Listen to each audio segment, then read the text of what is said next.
you used to be like just so stuck on what you know. 100%. So he was like, I'm scared to leave this world that I know, and I think that's why there was all of this. Yeah. Like, there's something in that. There really is like something in that. I've been listening to podcasts, reading, and it's like that fear that keeps people in places and environments that they don't actually want to be in is a thing. And that describes a large chunk of my life.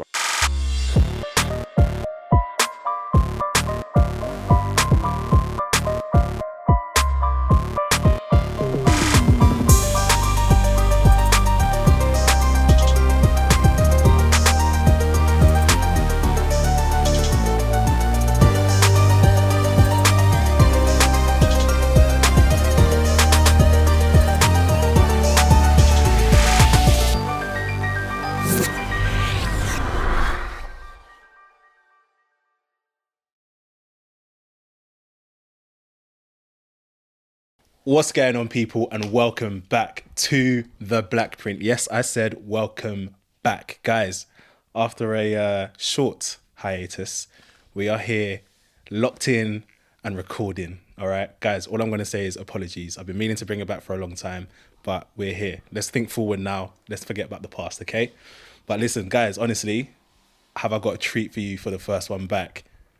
I'm honoured, pleasured, humbled to be sat here with the creators of a wonderful marketing agency doing big things. I'm sat here with husband and wife duo, Cecil and Cilla, Mr. and Mrs. Agyemang. I'm not going to lie, guys. You should have got me as your MC for your wedding. I know, right? Taking me back. That was taking me back to that wedding day. But no, guys, what are we saying? How are we? Yeah, Good, all good, yeah. Good. No, thanks for having us on, and obviously, Yeah. we're glad to hear that the pod itself is obviously back as well. Finally. Yeah. Finally. Yeah. But thank you so much for having us. It's our first official podcast together as well, so Yeah.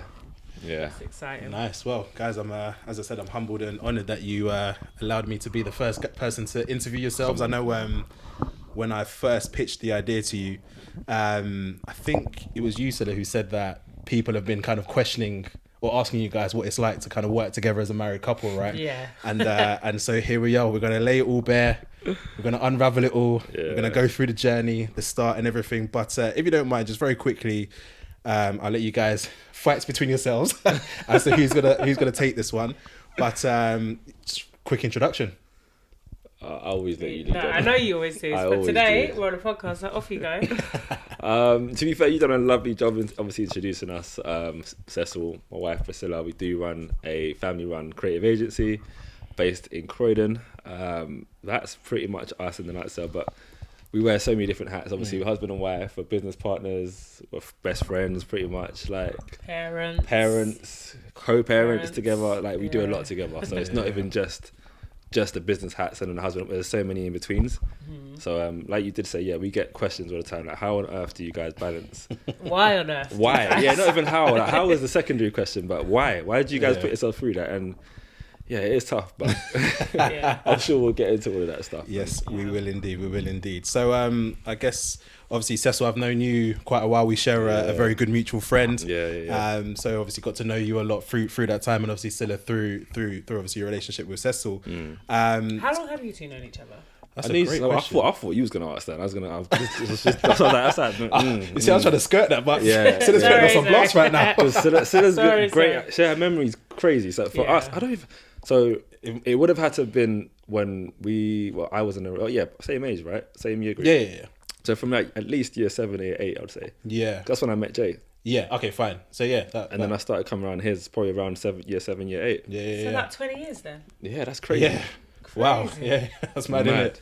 Mad. Yeah. Shout out Jay, by the way. No, for real. Shout out Jay, man.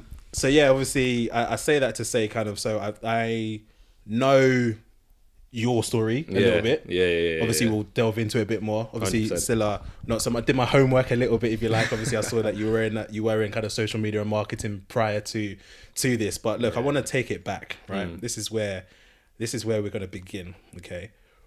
First of all, it's interesting because I'm sitting here thinking, do I ask you guys how you met and all of that, or do we just crack on with business? But you know what? Forget it. Go on. Talk to us very quickly. How did you guys meet? Go on, how did we meet? How did we meet? Do you know what? We long story short, we met in a club, in a bar in Croydon. Yeah. There's questions on who intentions were what, right? Cecil seems to think that I tried to move to him. Definitely didn't.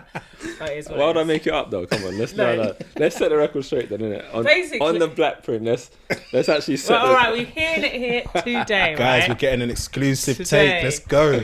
I did not move to Cecil when I met him. What has happened was, it's so funny. So basically, we was both in this bar, and I remember that I recognised him because, funnily enough, I unfollowed him on Instagram maybe a couple months ago because I noticed he had a girlfriend. So I was like, because you know, like you follow people, you don't really know why you follow each other. Yeah. Then he pops up on the feed. I think it was a picture of him and his girlfriend at the time. I was like, ugh, not but like, who's this guy? Sorry, I didn't even say that's a wrong word completely. Yep. I didn't even say but it's like, no, not Of all descriptive words. No, not please guys, not but more like, Rather, what's that? No. Just more like, who's this guy? And I don't know who he is, and he's got a girlfriend. Like, let me just unfollow. Like, I don't really get why we're following each other. Must have obviously seen my previous pics, maybe. Obviously, that's what you probably thought. And you're like, oh. Don't worry, she was feeling the kid, man. Don't worry. Let's just get that out there. Listen, girlfriend or not, Come on. If the man's got sauce, he's got sauce. Please. Doubt it. But anyway, and then literally a couple of weeks later, I'm at this bar. It's like a show. We're both literally at the bar waiting to be served. I turned to look at him. I was like, oh my God, you're the guy that I just unfollowed off Instagram. You said that to him. That's literally how she introduced herself to me. I know. And I'm looking at her like, what do I say to that? Like, I was like, first of all, why'd you unfollow? I think I said that. I think you did say that actually. Oh my And word. then, literally, that's how we initially met. Yeah, but we didn't get together for like maybe 2 years after that. Yeah, so. I can't lie, Cilla. Yeah. You moved to Cess still. Come on, man. Thank you, bro. Oh my God. It wasn't my intention. Come on, bro. Like, Intentions are not. The movement's even started digitally, fam. But Like, seriously, think about it. Now that you know me, wouldn't I do something like that even now?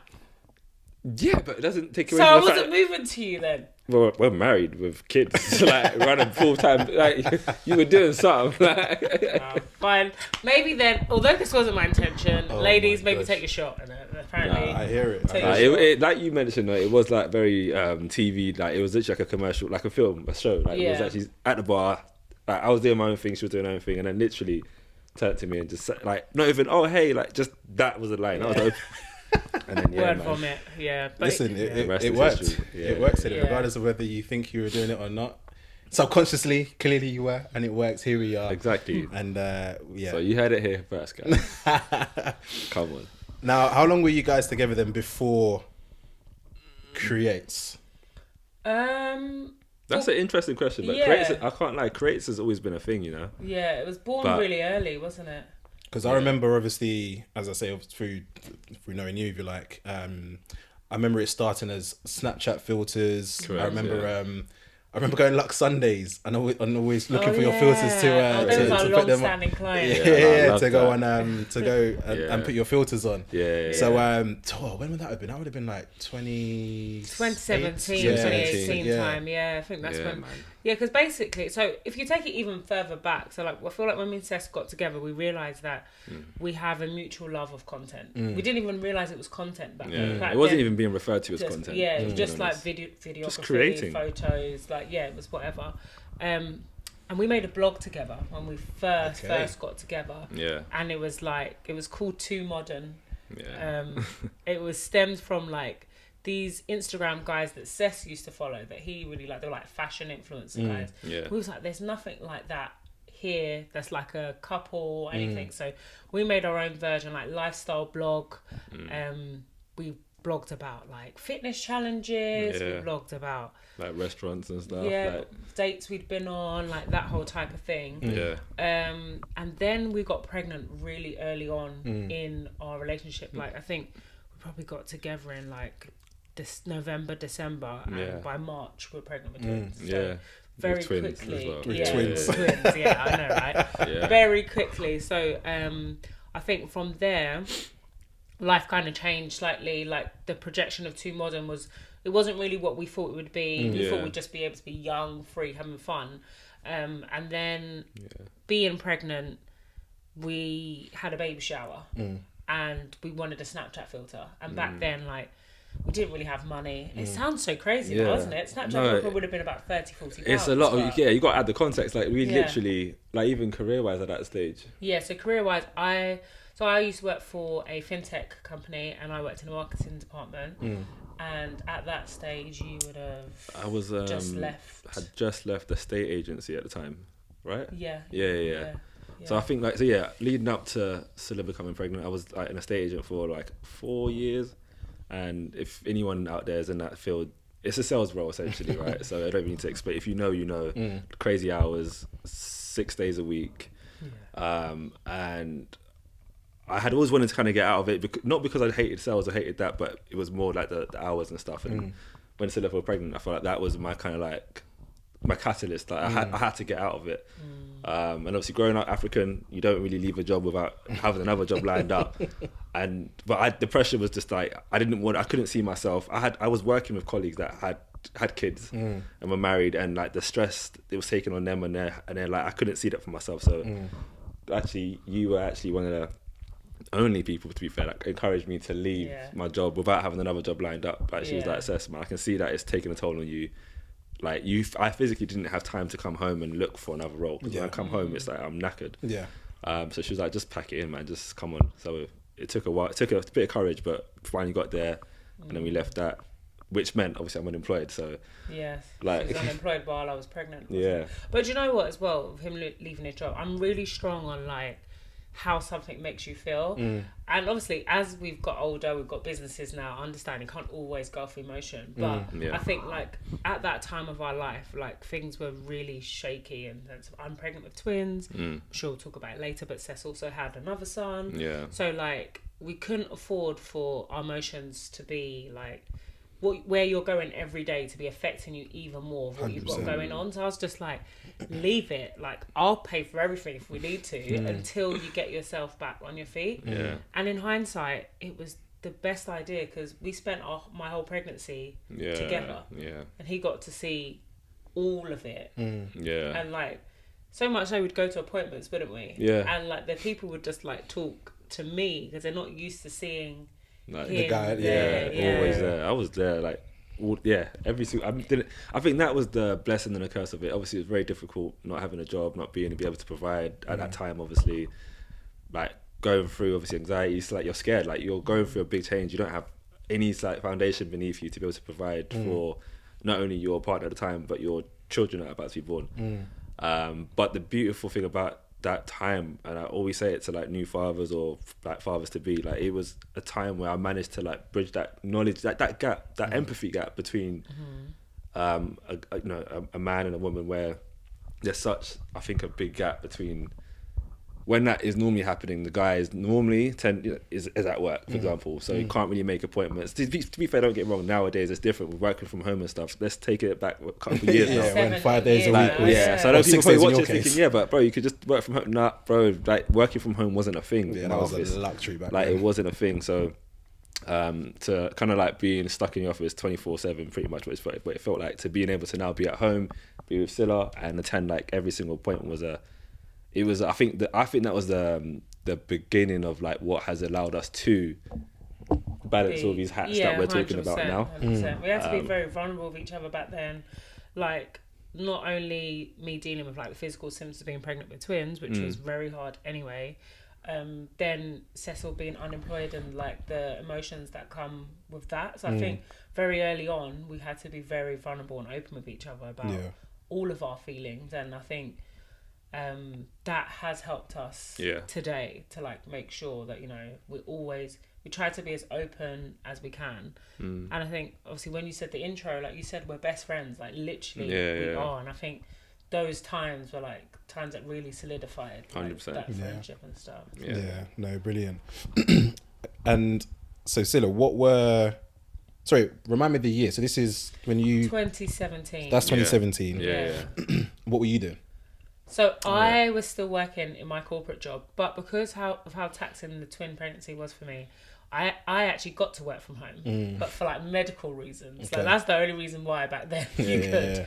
So you're used to this life. Yeah. So I literally was working from home, and then obviously Cecil wasn't working, so we'd be at my mum's. I was even living at my mum's still. Yeah. We'd literally be at my mum's.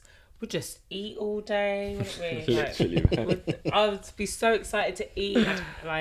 So yeah, I guess I was working, but I was like entry level marketing, so it wasn't anything like too hard to deal with. Okay. When did you decide then that? Do you remember that the first conversation that you had about, okay, we both have a thing for social media and marketing or content? I know you said that maybe it wasn't called content at the time, but when did you have that conversation and what did that look like? If you had a conversation. I don't think we did. I think... Because it was a continuous journey, wasn't it? So from this point that we're talking about, so obviously... like you mentioned, we had a baby shower, but again, I wasn't working, so finances were tough, so we weren't gonna not have a baby shower because we wanted to celebrate what was happening, but we had to get creative. So pretty much everything that we did at the baby shower was either from like friends that supported us or from us just using our creativity. So at the time, like you mentioned, Snapchat was quite a big thing. And they introduced this feature where you can upload your own personal filter to use in any given location. And we kind of had come across people doing stuff for their baby showers and birthdays. We wanted one, and there weren't many companies that were doing them or offering it as a service.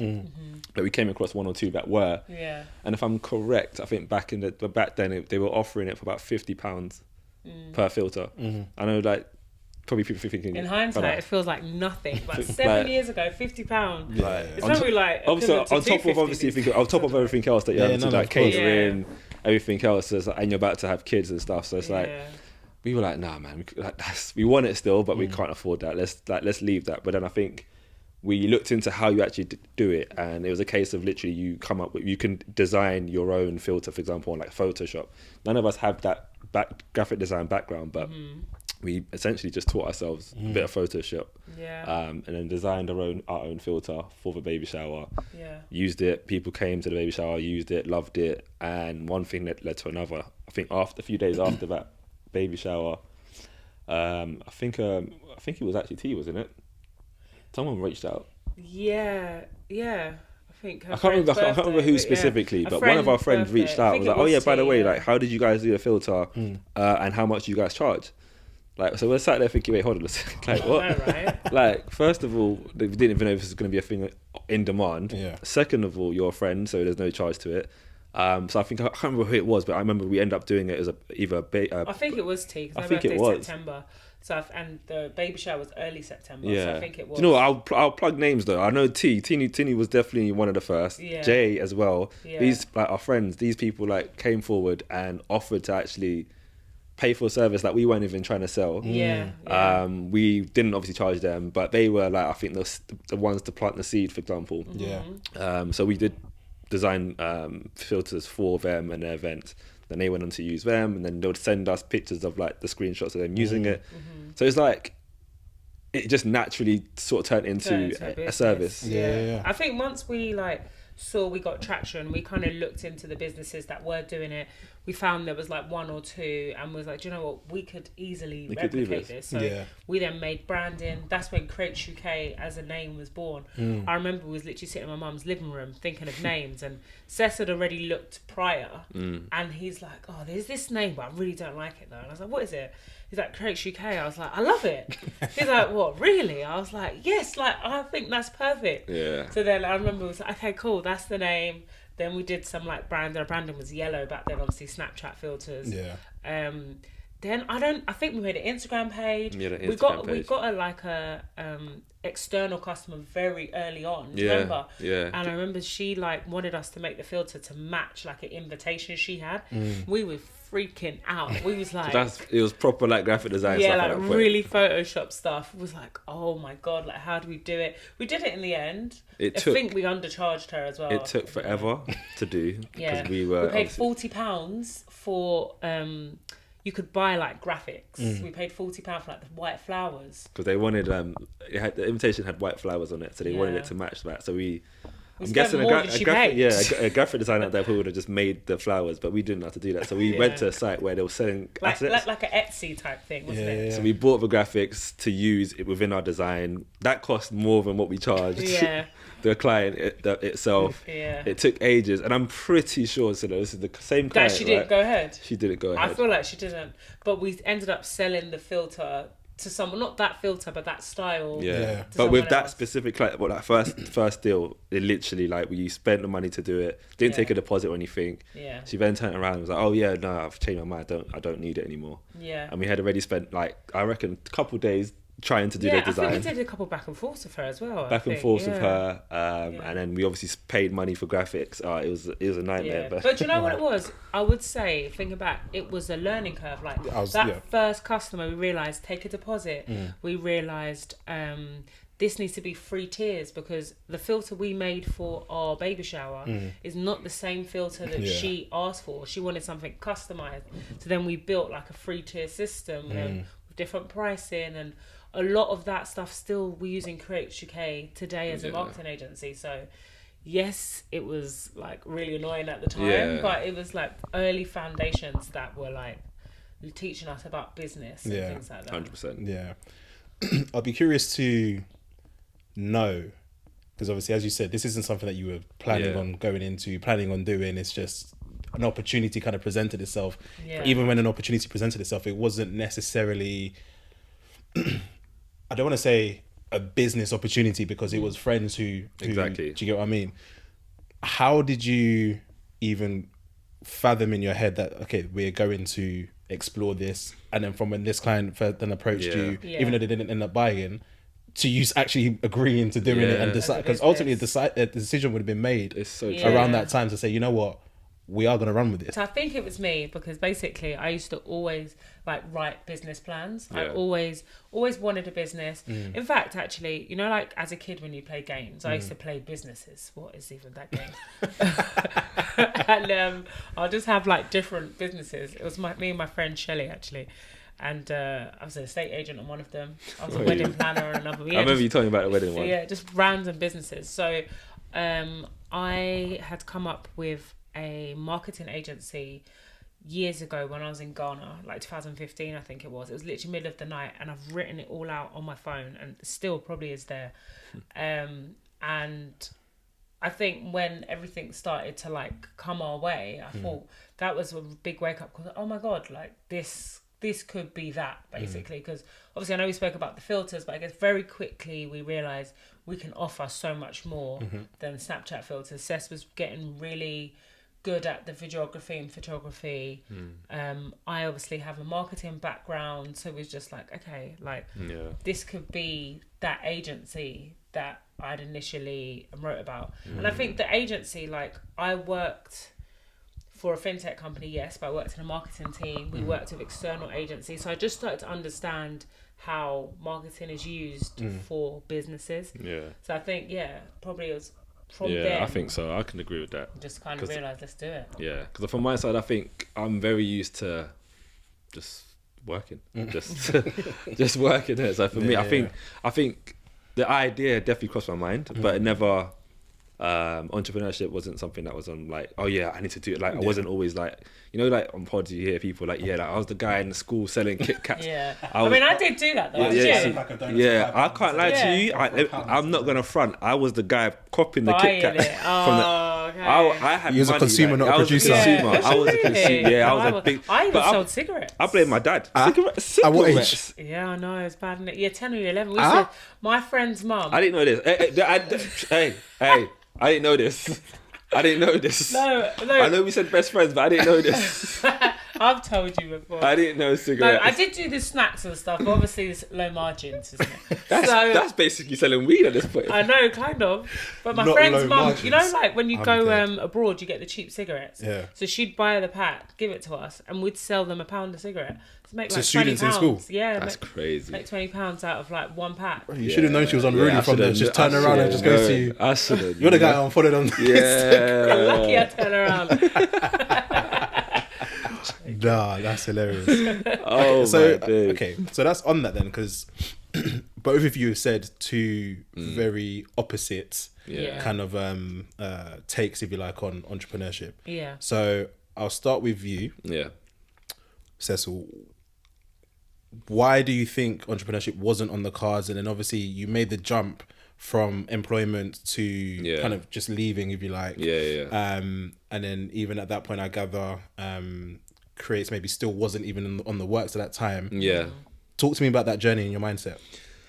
I think it's as simple as you just don't know what you haven't seen. I think like when you haven't seen something or you're not aware of, or like entrepreneurship was never in my environment, if that makes sense. I mean, looking like back now, for example, my two older siblings are both entrepreneurs. But when I was younger, they were still very much in corporate roles. Grew up in an African Ghanaian household where, hey, study hard, read your books, and go to university and get a good job. So I think up until this point we're talking about now, I had kind of just been following what I've been told to do. Like I remember even finishing like sixth form and like doing the whole UCAS thing. And there's some people, like some students were like asking most of the African students, like, why is it you don't actually go to university? And most of us didn't have answers. It was more like, why are you not? Like, like that's the question. Like, where is it you're going? Some of them were going to do apprentices. I'm like, what's an apprenticeship? Like if we were told you go to university, right? So I think for me, I just wasn't exposed to the fact that actually, Cess, you have a skill. Because for example, I was never great academically, never, and I just didn't understand why it had to be with school, for example. It's like it's 1 + 1 = 2, and if you don't get that, there's no other route for you, sort of thing. So I think once I knew I had a skill, but it was never harnessed. So like photography and creating content, as we now refer to it as, I was doing from way back, like way back. But it was always a thing of like, oh yeah, look at Seth doing his thing, or like no one's ever like, hey, do you know if you start doing this, you're gonna no. So for me, I knew I had a skill, but it was a hobby. It was for fun. And then on the main thing, I was trying to go to university, study business to get a job in whatever will pay the bills, basically. That's what I was taught. Yeah. It wasn't until I think, like the point we're talking about now, where obviously meeting Cilla, for example, and then I guess I think like leaving my role, and just entering that world of the unknown is what has got us here today. Not saying me specifically, but got me, let me say, here today. Because if not, I think I would have just been on that path of what I've been told to do. Like I remember when I told my mum I wanted to leave the role, like she wasn't hearing anything of the negatives. Like the hours are crazy, the money isn't great. Yeah, but you wear suits, I even had a company car. So she's like, for her, I guess outside looking in, you've made it, but you wear a suit every single day. They give you car. Like, what more do you want? But mum, my salary is like 0, basically. It's very commission, but like, so for that, I was always taught, I think, instead of entrepreneurship is security. And a lot of them, if anyone in that space, those two don't go hand in hand. Like, unless you've got like a bulletproof sort of business, it doesn't go hand. Do you know what I mean? Anything can happen. And I think I was very much raised on the security side of things. My parents both worked the same jobs for decades. Like not changing, like the same jobs, right? So I've always had that mentality of like, yep, cool, you get a job, you keep it, you stay there, you kind of fly under the radar, don't get, do you know what I mean? So leaving that space allowed me to really you should talk about Fleur as well. How can I not? I know, like, right? how can I not, man? How can I not? So Cilla's mentioned Fleur, which is actually Cilla's year 5 teacher, right? I know. But they're still we're still she's still in Cilla's life, and thankfully through you, she's now in my life, sort of thing. She's a life coach. That's an understatement. She's an amazing human being. But in a nutshell, Cilla, I was also going through a lot of like mental challenges of like going from this stability to like this, you're not even employed and you kind of want to do your own thing, but actually how do you take that jump, sort of thing. And I remember I spoke to her, I had one like session with her in a coffee shop. I don't remember how we got to the conversation, but she just said to me, Seth, if I had a magic wand and I could wave it right now, what would life look like to you? And I always get emotional when I think back to it, because it was like, I wasn't really describing anything crazy. I just said to her, in the nutshell, I was just describing stability and a bit of freedom at the same time. So I was like, I would love to be able to just do things that I like doing without the stresses of like worrying about finances, like the basic stuff. Like and she was like, you know, it's crazy. I speak to some people and their stuff is like very heavily like materialistic stuff. So like, I would love this car, I would love this watch, I'd love to go to. You're just asking for basic necessities, says. And I was like, I guess so, but to me, it's not really basic. I've been like in this cycle for a long time. Yeah. So she's like, but what's stopping you from doing it? And ultimately, the answer was fear. But then she literally asked me a question like, if you were to leave your role and pursue something that you actually wanted to do, and it didn't work out, what would you do? And then it didn't even take 2 seconds, but my straight response was, I'll go and get another job. It's like, there's your answer. Like it was simple as that. I know it sounds in the moment. It's like, wow. It's like when you've told yourself when you've got a belief that you really believe. Like for example, the fear of the unknown. It's a huge fear until you face it and you're realizing that, bro, there's no difference to having a job and not. It's the same kind of fear. But when she said that to me, I think that's all I needed to hear. Funny enough, it sounds crazy now looking back because it wasn't anything mind-blowing, but that made all the difference. I think from that point there, I just kind of like changed my mindset on stop trying to focus on the what ifs. Like, don't be scared of like not having stability, because that's all I've ever known. I think that's what it comes down to. Even now in our marriage, like whenever we're having like disputes, whether it be financial, whether it be business, it comes down to me and my like way of thinking, because I've been taught to always try and be stable, like have stability. When it comes to risk avert, like I don't like taking risks, and that's something I'm working on now. So yeah, I think like going back, I've kind of gone on a spiral, but basically to answer your question, I think it was that time of leaving and being able to actually be on my own as well. That was a massive thing. So during this part of the journey, when Cilla's pregnant, obviously I'm not working anymore, so my lifestyle's changed. So normally I've like probably be out with my friends a lot on like Fridays, Saturdays, be out with the man them, doing whatever you're doing, which in hindsight looking back was a great time, like obviously in our youth, but it was a distraction. I was like at work every single day, like every hour of the day you could think of, and when I wasn't, I was distracting myself from actually working on myself and actually trying to understand who Cec is and what does Cec enjoy. Like I said, I've been creating content for years, but no one around me was doing that. So I always put it to the side and would like just kind of like hide it, it's like a hidden talent sort of thing. But then during that time where I was kind of isolated, wasn't working, and I was actually living at Cilla's mum's flat with Cilla. It was a 2-bed flat, and we were living in one of the bedrooms. Yeah, with my mum. With your mum. So like I'm literally there on my own, hardly see the mandem anymore, and that forced me to really just like lock in, as the mandem would say now, like and try and understand like who is Cec, because Cec isn't clearly just a sales guy that wears suits. Like you've got talents that need to be shared. And then through that sort of journey, to be fair, it's crazy because I ended up I'm saying all of this, but that's not when Creates UK was like fully. I went back into a corporate role. Yeah. I was literally about to ask that. Yeah. So I'm saying Fleur would have been the second. Fleur would have been to the Creates today. Yeah.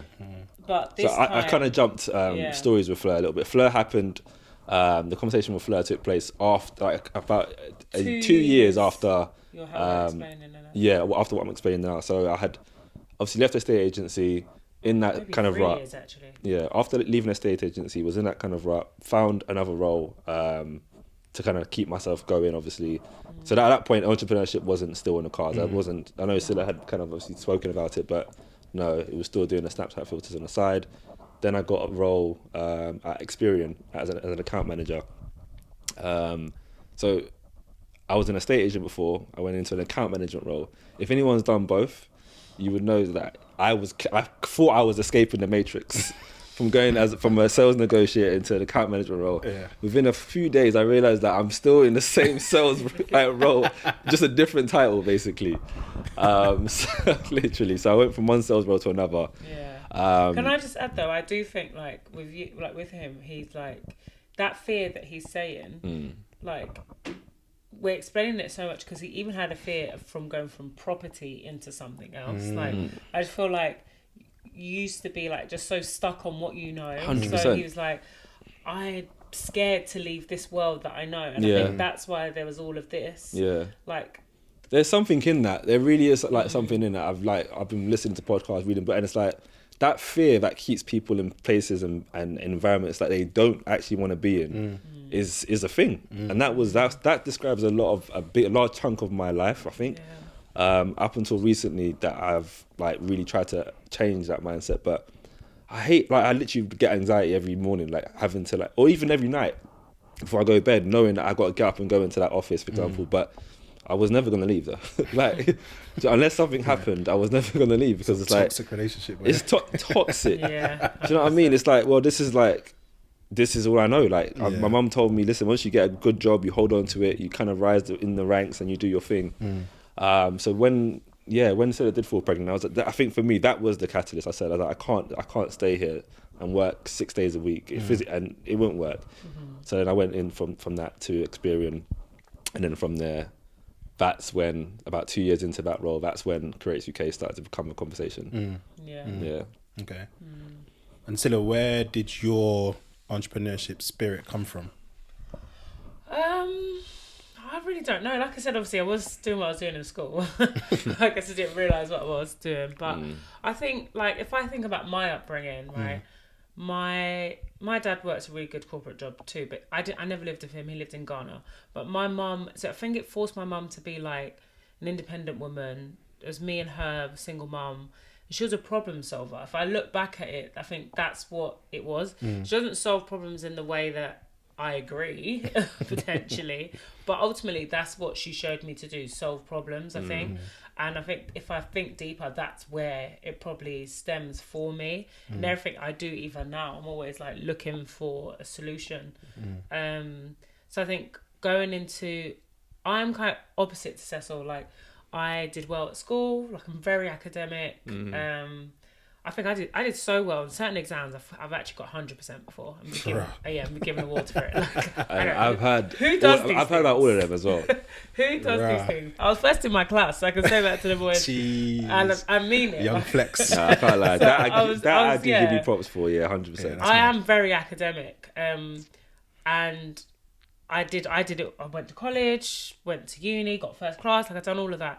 But I think for me, I'm also, I get bored very easily. So I always need to like keep my brain entertained and motivated. And I went into a corporate job and I loved it. I think I started it in uni. I went on a placement year, and then I went there when I finished, and I loved it. But they got to a point where I didn't love it. What I didn't love was the corporate world. It was too passive for me. The company I was in at the time, they was going for acquisition. I felt like when people are like, when their job is on the line or they're in a survival mode, they change. The predominantly white industry as well, so I didn't really feel like I got to be myself. It's so funny because I feel like growing up, when I was around black people, everyone's like, oh, you speak so good for a black person, or da-da-da-da. And when I'm with the white people, they like can really tell, oh, you're from Croydon. Yeah, like, it's like you don't fit in anywhere. But I definitely didn't feel comfortable in that world.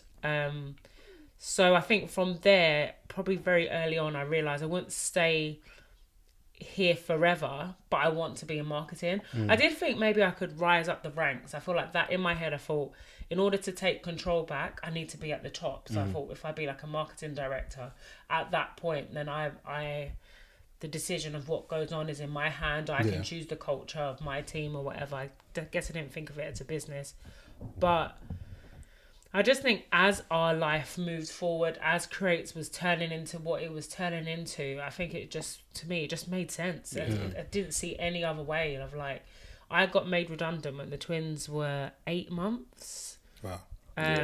Yeah. And at the time, I mean, I wasn't... Sorry, Very sorry to cut you off there. 8 months. Were you, what was your maternity? I wasn't even back from maternity. Is that... Yeah, so the thing is, technically, Good question. I would have been going back a month later. Yeah. And I feel like they knew all of this stuff. So basically, when they pulled me in, it wasn't just me that was made redundant too. So I think that there's also something that practically my whole team was like dissolved. But it was a whole thing of like, you're meant to be coming back next month. This is the scenario. they practically just chucked a whole bunch of money at me, if I'm being honest, and was like, this is the scenario, here's this.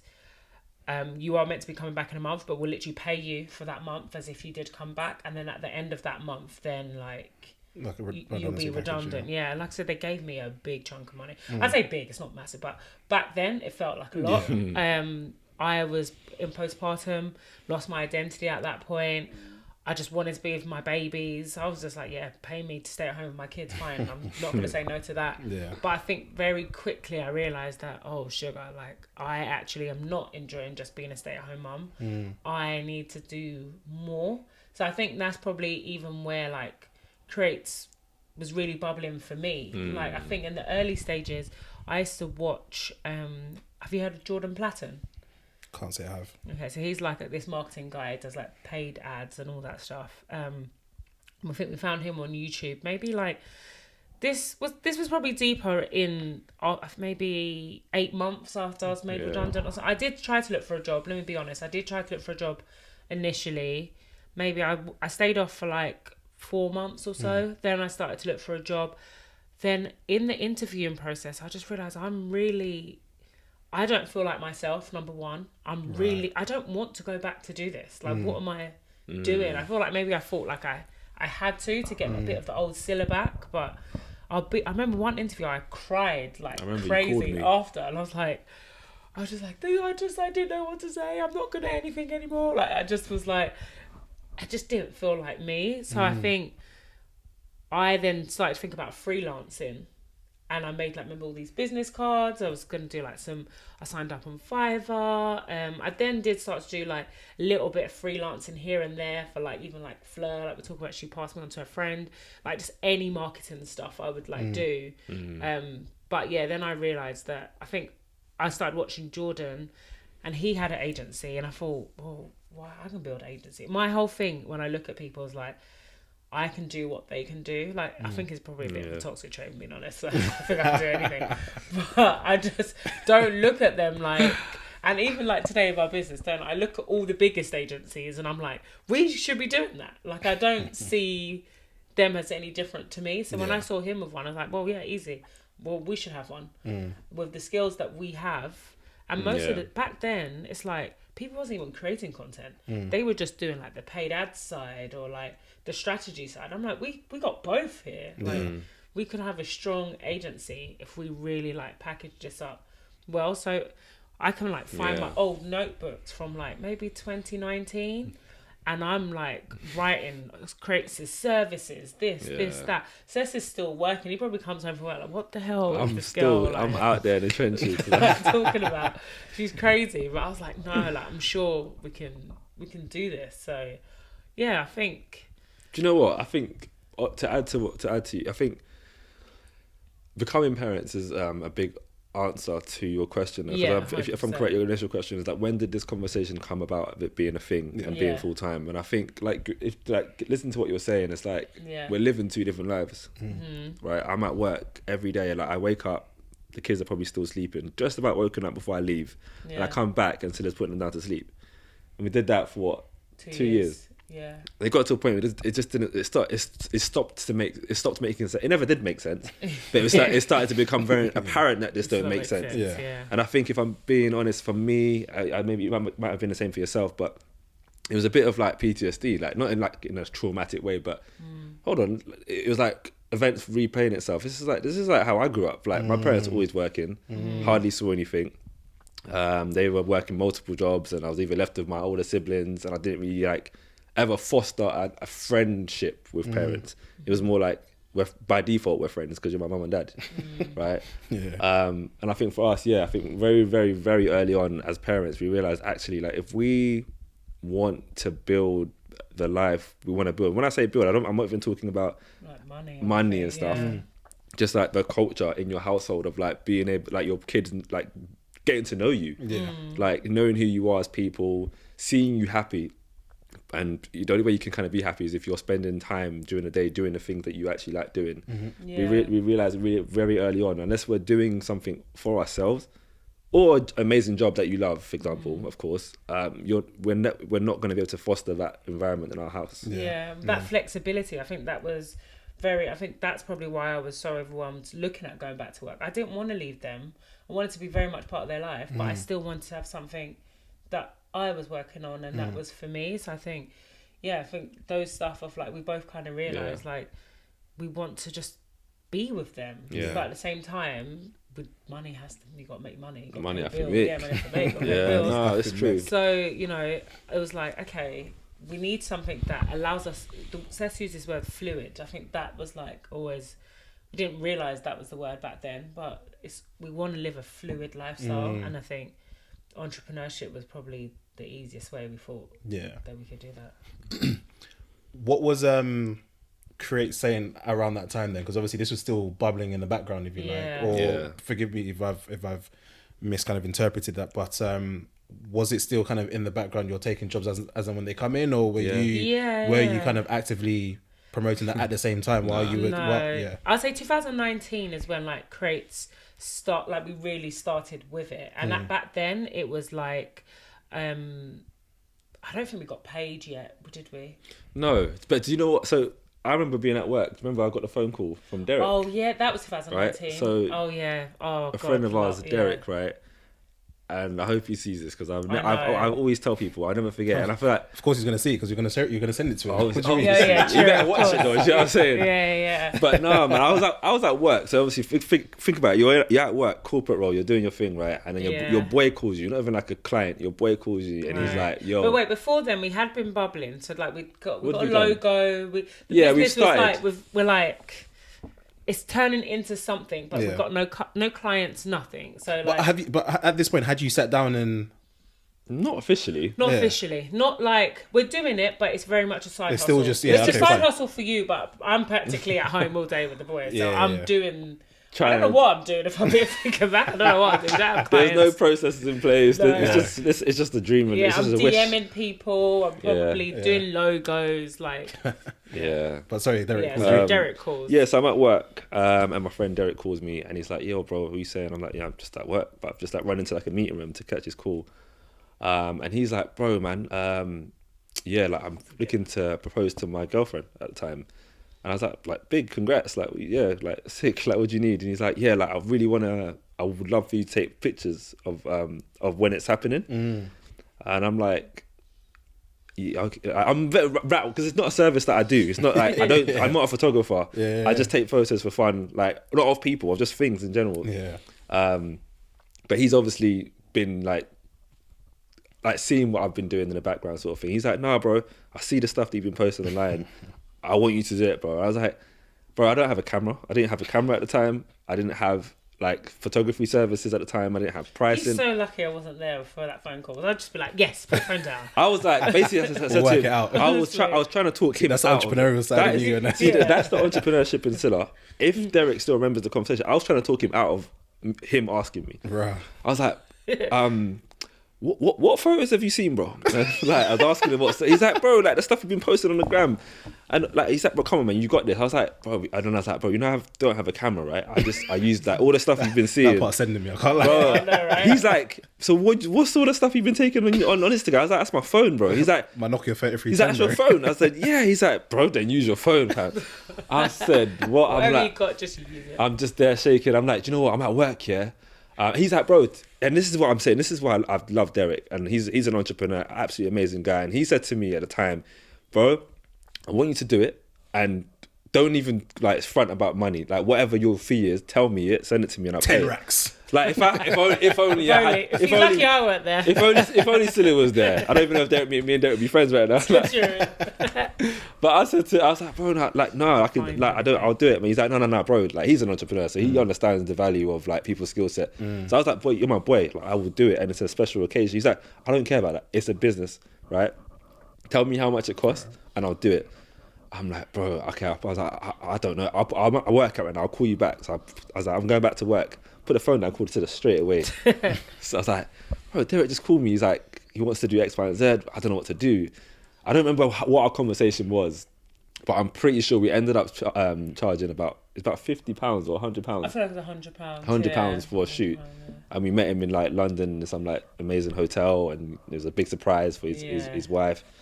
We then basically, we didn't have a camera, but my friend Michelle, she used to have a camera that we used to vlog on, and either we had it at the house still, or I asked her I think for we might have borrowed it from her. Yeah, and was like, we'll use that. Like, he wanted photos, was like, let's make a video. Like, let's do a video and let's do photos. So we did we can videos. capture it. Oh, damn, that video. Yeah, and do you know what's so funny? Me and Cess laugh about it today, right? And Derek probably doesn't even know this, right? So we were setting up shots, right, of them, and they'd be posing, and me and Cess are like looking at each other, not sure if he's getting it. I've got the phone in my hand, he's got the camera in his hand. We're not photographers. I know we take photos of of things, and I enjoy the process, but let's be real. I'm not gonna try. Like, at the time, I would have been disrespectful to photographers to say that I'm a photographer at that time. Yeah, right. Sure. So I'm just winging it. I'm just doing my thing, winging it. The camera acts all dodgy sometimes. And then Derek's literally in the pose. He's like, right, so you guys got that? Okay, great. And we're changing. And me and Cecil look at each other like, literally. And we're like, I'm like, have you got that? I'm like, I think so. I think so. But long story short, like, he is like definitely one of the first people 100%. To like put his like paid us, yeah, sure. He's the first person that ever paid us for a service. Yeah, outside of the Snapchat filters. Yeah. Like, and it was a case. I think that's when you've got people in your environment like that. Like I said about you asked, like, how comes entrepreneurship was never on your cards? I was talking about it not being in my environment, for example. Having people like that in your environment, when they start to put like belief in you as a person, you have no choice but to start like waking up and being like, well, okay, because you don't want to let them down, right? Do you know what I mean? It's like, well, if you can see something in me, how much more myself? Like, come on, really. Obviously, that was the early days. Yeah. If you like. Yeah. We are now here. Obviously, the kids are older. Yeah. Life is good. Different. Life is very different. Talk to me about that growth. Yeah. Of the business, of yourselves as individuals, as yourselves as husband and wife. Where do we start? Yeah. Where do we start? I think, do you know what? It's a blessing and a curse, but with everything from being parents to this business, we've all grown up together. Like, I feel like as we get older, we learn more, the business does better, the kids do better. So I think, like, growth has been very natural for us. It's been slow as well, I'll be honest. I think we're 3.5 years of being full-time. Obviously, like we're saying, the business started in 2019, really. But, like, full-time of what Creates looks like today, we're 3.5 years in. And I think it's only now that, like, I feel like we really, I don't even want to say we understand, because we still don't really understand what we're doing. We're still kind of winging it a bit, but I feel like we are more comfortable in being entrepreneurs now. I feel like one thing I've learned about being entrepreneurs, you're never going to know the answers. Things change too much for you to. Yeah. And if you do, and it's just always smooth sailing, then you're not growing. And I don't want to be stagnant. So I think I'm more aware of what this entrepreneur lifestyle is. And I think we're definitely more open to pivoting and understanding that just because the business looks like a certain way right now, if we need to, we might need to change it. We might need to, because I think, like I was saying, I have had the idea of an agency since 2015. It's nearly 10 years ago. And for a long time, we were still growing the agency to look like that. The marketing landscape has changed dramatically. So I think we have learned so much about ourselves, about business. And I think, we're just in a completely different I think the biggest right thing now on that journey has been mindset. This whole entrepreneurship 100%. Thing, I think a lot of people talk about it, but I think that's been the main thing for us. I think everything we've spoken about, I think as husband and wife duo, right? I think we've done a lot of work in ourselves to kind of just get to know each other, what makes us tick, like our mindsets, our values. And it's very clear, like we think we're very different. We're very different. Cilla, of course. Like, Cilla's like, you clearly like. I'm an airy fairy, like, positive. Everything's gonna be cool. Everything's gonna be fine. Like, there's never gonna be a time when we're gonna struggle. Everything's gonna work out. That's Cilla's mantra. Well, no, not fully though. Now I'm very like going through this journey. Understand that we will struggle. Things actually won't always be okay. But I'm very strong on my perspective of looking at them. Like, I guess part of that well, maybe you were like this before, but obviously you've been, that's your story, right? You've been through that. Yeah. You obviously, you left your job, was unemployed for a bit, you were made redundant, and look at you now, you've come through the other side, right? So I think there's power in that. Yeah, for sure. That's what I was going to say. So I think through our journey, so I think growth in our business has been a result of growth in us, I think, personally. Yeah, 100%. Growth in us, I feel like we're at, like Cilla said, we're at a point now where the business is doing pretty well. We've got our first full-time staff member in the business. We are like doing pretty well for ourselves in terms of the actual clients as well. And I think all of those things that are happening now, I'll be honest, were very normal things for Cilla, like mindset wise, years back. Not for myself personally. If you told me you're gonna have a staff member, I would be like that's crazy. That's not gonna happen. I think as of last year, we hit our first 6 figures as well in the business. That's something. I was on 14k, like not estate agency. Do you know what I'm saying? And my role before this, I was on like 26k. Yeah, and I think I was about the same when I left. So now it's like we've made to that hear that, move, like to go from that to this, it's not really about how sick you are, what you do, and it's a mindset. If you genuinely are like, you understand that it's physically like it's possible to do certain things, you naturally go out and do them. If you're not aware of that, right? Like when I hear people talk about, some people make like 20k a month, some people make 500k a month, some people make $1 million a month. Like, if you told certain people that, they wouldn't even believe you, because they're so far removed from that kind of world that it's like they think you're lying. But if you start to, do you know what I mean? If you're now in places and with people that are telling you X, Y, and Z, oh yeah, I have an agency, I've got 5 or I've got 10 members of staff. It's like that starts to become a normality to you. Do you know what I'm saying? 100%. So, and I think that's what we've been working on the last, I would say, 2 to 3 years. It's not really been about, obviously we've grown in terms of our skill set, but it's our mindset and like who we surround ourselves with and 100%. What we actually believe and tell ourselves. Because I think Cilla, I'm always hard on myself. I'm like always looking at my negatives, and Cilla's been like rewiring my brain for me to help me understand that, Cess, like the world's your oyster. I feel like whatever you were taught when you were younger, or the environment you grew up in when you were younger, doesn't necessarily have to be like, it doesn't have to stay the same. I think that's true. And I feel like with you saying about our mindsets and that type of thing, like it's so key to like who you're looking at, because like Cecil said, we didn't see a lot of this stuff. So I remember in the early stages of Creates, like we were offering £100 retainers where you'd get photography and videography. People said no. Crazy. Like, I think, like, thinking back of it. Are you still offering that? I mean, unfortunately, that's not an offer anymore. Well, I can't get mates rates. What's going on here? But it's so crazy. Let me lock off this whole set. Nah, see, with me, with cheap stuff, what do I say about cheap stuff? I said I'd rather do it for free. Yeah, so now people, we would. But back then, £100 wasn't cheap for us. I can't do something. I got you, bro. Come on, man. I've got you covered, man. I've got you covered. Discount, don't worry, I've got you covered, man. What? But yeah, no, I think... Nah, bro. Like, we're laughing, but bro, at that time, it's like... I nearly cried. I was like... Because for us, it was like the value I knew we would give them. I'm like, how can you say no? I remember do you remember £70 a month it would have been, or social media management and content creation. Obviously, this was 5 years ago. And they said no. And it's... But do you know what? I don't believe that stuff happened by accident. Like, I genuinely feel like that was God, like... saying, what the hell are you doing charging that price in the first place? So I'm gonna come on to kind of like your first the journey in terms of client acquisition when Creates became what it is today, right? But before I do that, it would be remiss of me not to kind of touch on this topic, because you mentioned mindset as a key factor, right?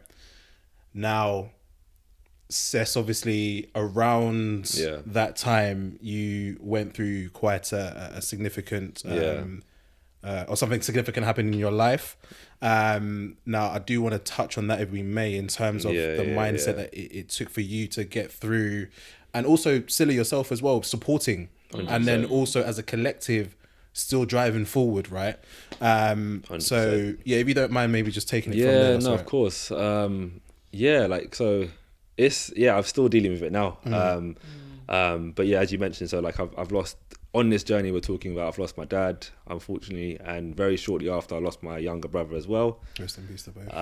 Man. So that's been a very tough. Grief is a thing where I don't think anyone ever understands it. You got some people that they I don't get it. It's like 1 minute I'm fine, 1 minute I'm not.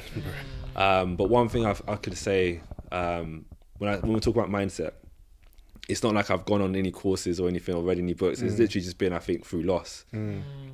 When you're so like I think from what I've learned, like fear comes out of like, I think you're like it's that fear of losing, whether it be control, whether it be stability, whether it be finances. You're always scared of losing those things. And I think when you start to lose close family members like your dad and your younger brother, for example, all of those things start to become very, very, very, very unimportant. Like quickly. Like very, like it doesn't matter how much money. I think when rich people say, oh, like money can't buy happiness and stuff, I think I kind of get it. I'm still. Let us get to the level and then let me get there first. yeah. But I think I get what they're trying to say. I think I'm not there yet, so I can't say. But I think I get it. Like even now, like before, I was very like hungry to hold on to things, whether it be materialistic things or money. I hate spending money. I didn't take risks. I was very, very scared to take jumps of anything. Since losing those two family members, everything's changed mindset wise, in the sense of I just think I can't even put it into words. It's just like, bro, 1 minute they were here, 1 minute they're not. Like my dad, fair enough, God, like, you know, rest his soul. Like he lived to an old age. But my brother was young. Like he's 27 years old. You know what I'm saying? He still had his whole life ahead of him. And I think if you can wake up and understand that we're not here, like the next day isn't promised, sort of thing. So if you're like sitting on a gold mine, whether it be a talent, whether it be a dream, whether it be a job you want to apply for, whether it be a girl you want to meet at a bar, and like the guy you can keep telling yourself like, I'll do it tomorrow, I'll do it tomorrow, I'll do it tomorrow, I'll do it tomorrow. But like, I know it sounds very morbid, but like tomorrow is not promised. Like we genuinely, like the way I see it, whenever I leave the house and I get in a car and I get to a destination, I literally like say, God, I thank you. Like if I come back home, I say, do you know what I mean? Any little thing now, I'm grateful. I make myself a coffee in the morning.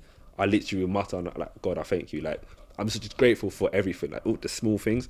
I'm even getting emotional thinking about it, but I don't want to make you cry, sorry. Yeah. Probably didn't help there. No, that's cool. But no, but it's I'm not it's sadness, yes, but it's actually I'm so happy that I'm living this way now. Yeah. Because I think for me to be grateful, you'd have to like really, someone would have to give me some serious peas. Do you know what I'm saying? Yeah. Like you'd either have to like bless me with a nice invoice or I get a sick job.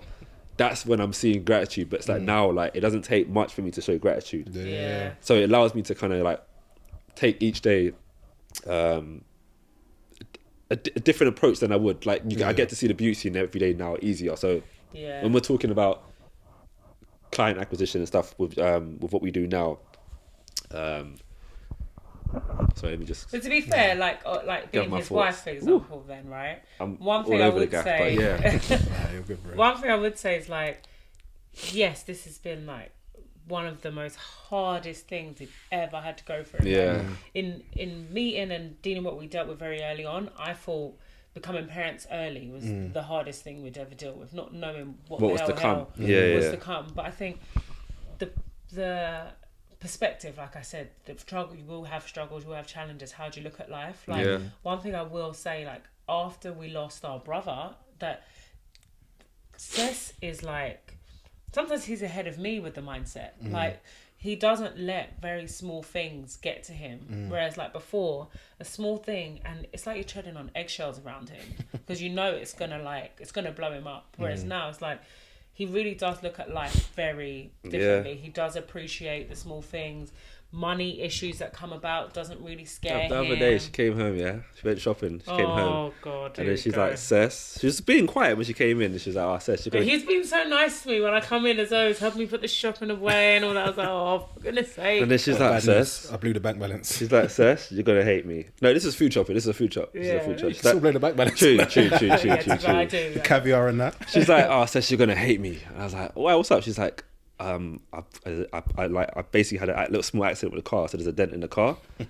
And she's saying that because obviously I love cars, I love our car that we have. Our car is like our fourth child, really. Yeah, so I guess old Cess would have probably been like blown up, but not at the act of her putting a dent in the car, financially I would have been like stressing. Like that's gonna put, do you know what I mean? And then I just chuckled. I was like, minor. Like, first of all, I was like, we have the same bank account. That's a conversation for another day. But I literally just laughed off. I was like, we got the same bank account, so like wherever it comes from, it's coming from the same pot. I was like, are you cool? She's like, yeah, I'm cool. I was like, minor, move on. Like that was it, done. Do you know what I mean? And I feel like, I know it sounds small, but that is a like for me to even be telling you that, like that's a massive testament to grief.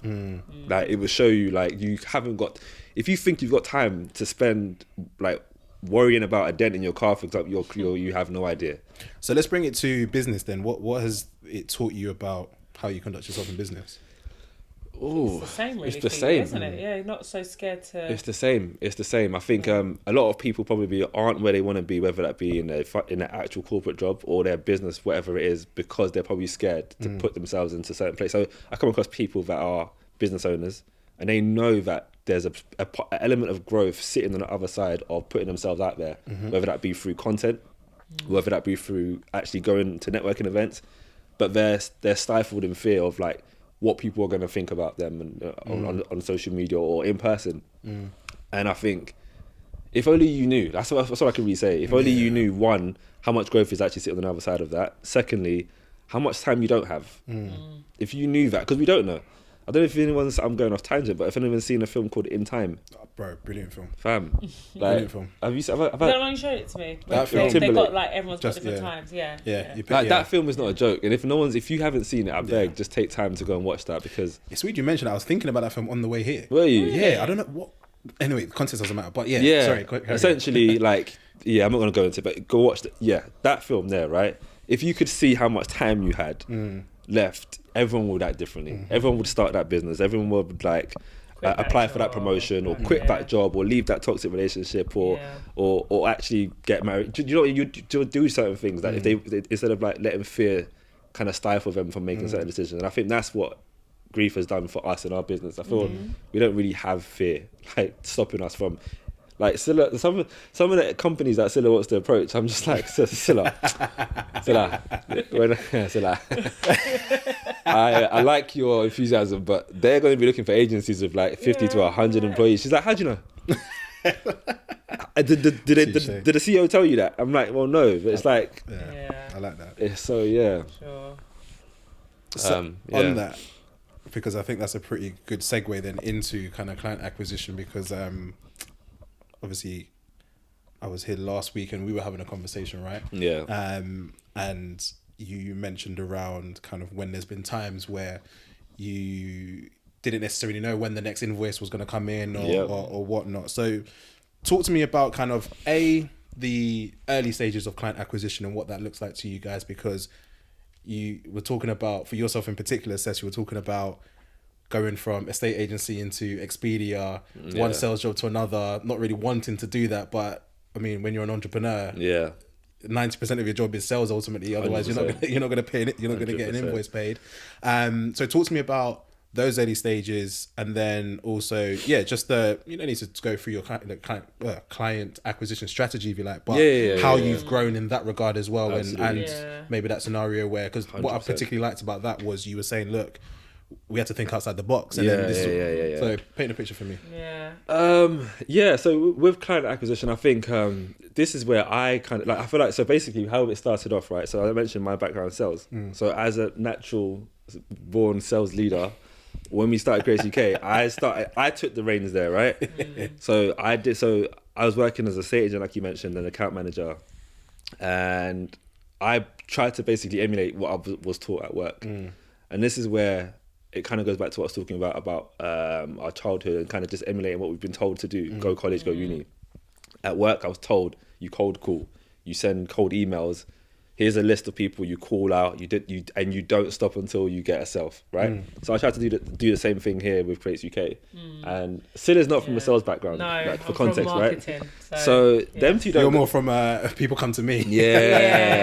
Literally. So Cilla's like, I just don't get it.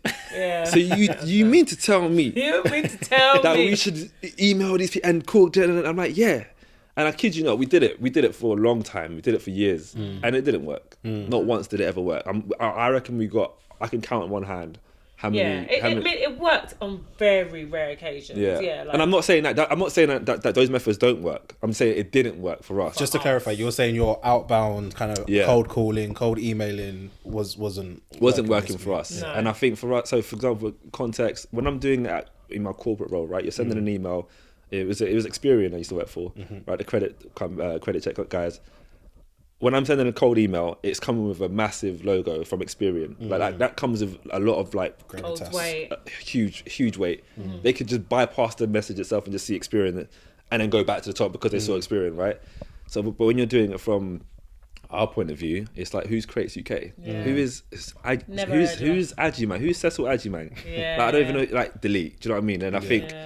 So to take you on that journey, I think that's how we started off, and I think we quickly realised, why is it? So for example, going back to even like Derek, why did Derek call you to do the photography?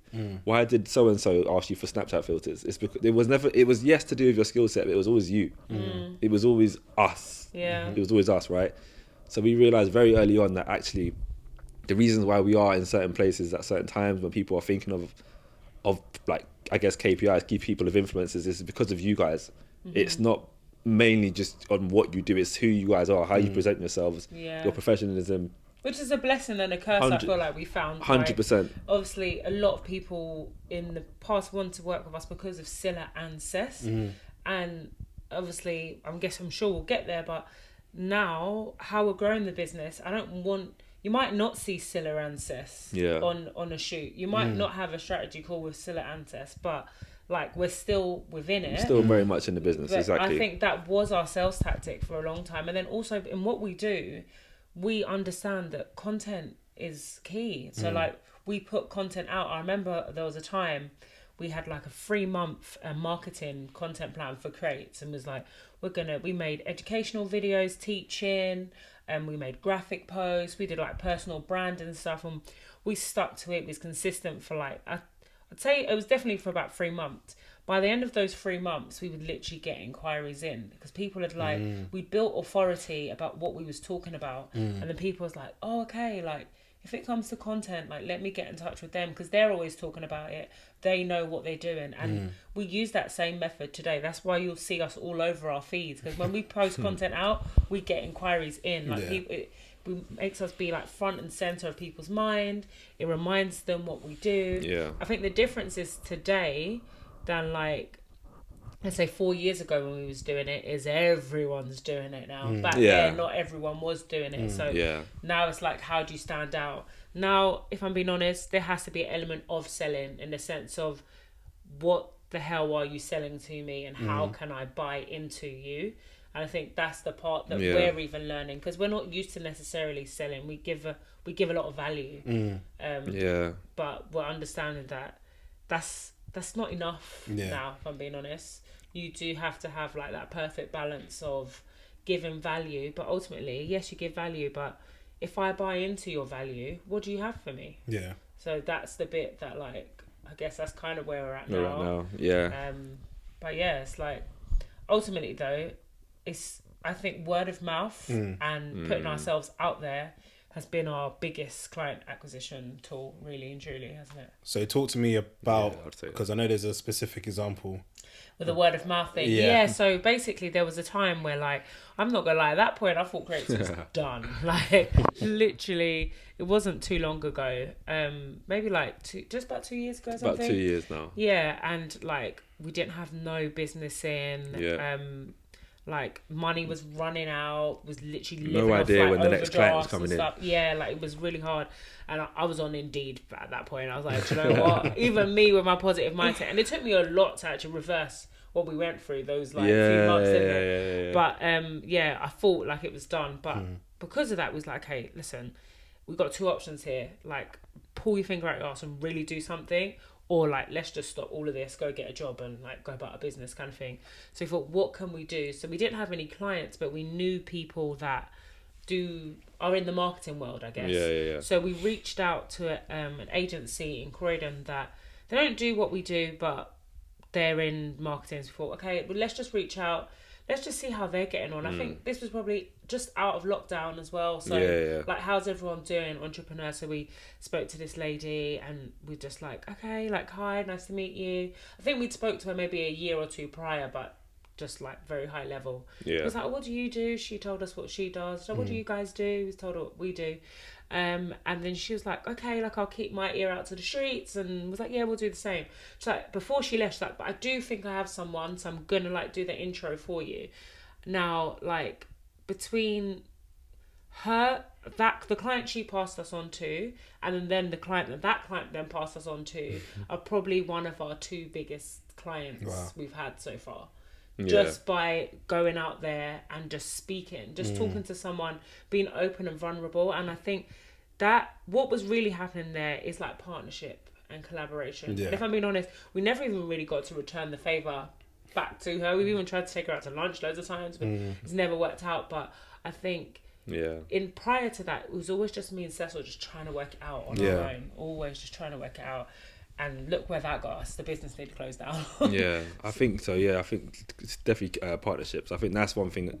That's where acquisition has come in. I think we've realised that actually you can't do it all by yourself. And I think entrepreneurship is a very lonely thing. You hear that so many times, and I think it's because everyone thinks you have to do it by yourself. You actually don't. The ones that are doing amazingly, if you look very closely, they're hardly doing anything. Like, they've got a team of experts around them that do things that they can potentially do themselves, but they've got a team that can do it better than them. Right. So it took for me for a long time to understand that actually, instead of seeing videographers, for example, as competition, it's like they're your partners. Like, I used to like be scared of like, oh, like, do we outsource this because like it's gonna get given to like another. It's like no. I want to be working with creators that are 10 times better than me. Not only because is that going to make obviously our agency look amazing, but think about what it's going to do for the client. Like, if we can get someone on board that's actually going to bring more value than I can bring and Cilla can bring, why not? Even better. And then of course you're then exposing that creative to a whole nother client and a whole nother world. And I think that, again, going back to mindset, has changed everything. Instead of us just trying to keep a lot of things in-house and keep a lot of the money, keep it all to ourselves, it's like, as soon as we get a project now, we're like, who can we bring on? Instantly. But before, it's like, how much money is this for and how much can we keep? It's like, no. It's like, okay, going back to lose people, you now understand the value of actually now giving. Like, it's not about holding on to the piece of like the pie you've got. It's like, how much can you And I think that's been the biggest thing, like, in terms of our content that you see us post. We hardly sell. We're just trying to help people. Like, we've got old clients that we've worked with years back, we don't work with anymore, but we're constantly like messaging them to see how they're getting on, because we genuinely care. Do you know what I mean? So, care about them. On that, you were mentioning about knowing when to bring people in and the power of collaboration and partnering, etc. You mentioned earlier that you've brought on a member of staff. Talk to me about that journey, about when you knew it was time, how you went about it, and ultimately what managing somebody has been like. Because, quick question, were either of you managers in your previous workplaces before? No. Fine. So talk to me about that journey as well. God. Well, I think like with that journey specifically, right? Like, as Cecil's been saying, and I've been saying, like, I've got very big minds. So I wanted a team ages ago, right? And I think naturally for me, when you have a team, you think you need loads of money. If you need loads of money to pay people like these big salaries and all that stuff. And I think you don't, long story short. You actually don't. And I think what we noticed is we are too much in the business, right? So like we were saying, like people wanted to work with creates because of Cilla and Cess. That's great. It's bringing a business in, but it's not sustainable. Throughout these couple of years of like losing family members, there's health issues, being parents, we're not always available to run the business. And the business is not sustainable if when I'm sick, nothing happens. And I think it really did start to get to that stage, right? In the earlier stages, it was fine. We kind of balanced it between the two of us. But now we're like, we have very clear responsibilities and roles in the business. So now, if Cecil isn't around, I can't do Cecil's job. So And that means if he can't be around and I can't do his job, so what happens to Create UK? So I feel like we started to realise actually that we need this business to be sustainable. The life we've even explained to you of like how we want to live and be flexible, be fluid. It's not Cilla and Cess at every shoot, on every strategy call, doing everything. Like you actually, I think maybe early on we thought it was, but I think as time's going on, we're realising, no, that's not what that looks like. So I think we realised we need a team. We can't do it by ourselves. We want to work on the business, not necessarily in it all the time. And I think that's really how it happened. And I think we are because we come from corporate backgrounds, we've always got processes in place. Like we're very strong on that. I mean, in the beginning we didn't. Yeah, in the beginning we didn't. In the beginning, it would literally be, I remember back in the day, we didn't work unless we're sitting down working together. So sometimes like emails would come and they need replying, and be like, have you replied to the email? I was like, no, have you? Like, no, we haven't had a chance to sit down. Like, okay. But it's like we didn't really have like roles, responsibilities, systems and processes, whereas now we do. So I feel like that's why now the time is right, because honestly now it wouldn't work 100%, but I reckon 50% of the business can get done today if me and Cess stepped away. And the goal is to get to 100%. But we do have things in place, which is why our first team member is, she's, I'll be honest, you know what, like, I have to say, she's amazing, because being in a startup business is not easy. You don't just get to come into work like we did at Experian and at my job, and you got your job and you stick to it. One day she's doing this, one day she's doing that. Like we and then we're changing our minds. One day we're like, this is a target audience. Next month, no, it's this. This is the service offering. No, it's this.